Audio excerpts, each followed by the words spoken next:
বোঝায়। আল্লাহ রাসূল বলছেন যে নারী নেতৃত্ব হারাম। বাংলাদেশের মাটিতে যদি একজন মেয়ে মানুষ মেম্বার হয়, বাংলাদেশের মাটিতে যদি একজন মেয়ে মানুষ মেম্বার হয়, বাংলাদেশের মাটিতে যদি একজন মেয়ে মানুষ মেম্বার হয়, সারা দেশে গজব নাজেল হবে, সারা দেশে গজব নাজেল হবে, সারা দেশে গজব নাজেল হবে।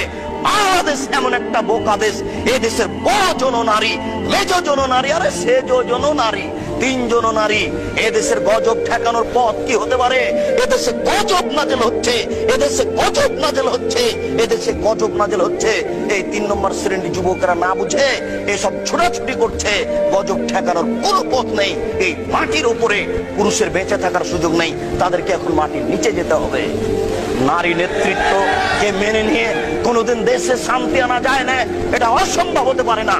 আল্লাহ রাসূলকে অপমান করে, আল্লাহ রাসূলকে উপেক্ষা করে জাতির কল্যাণ চাওয়া যায় না, অসম্ভব হতে পারে না।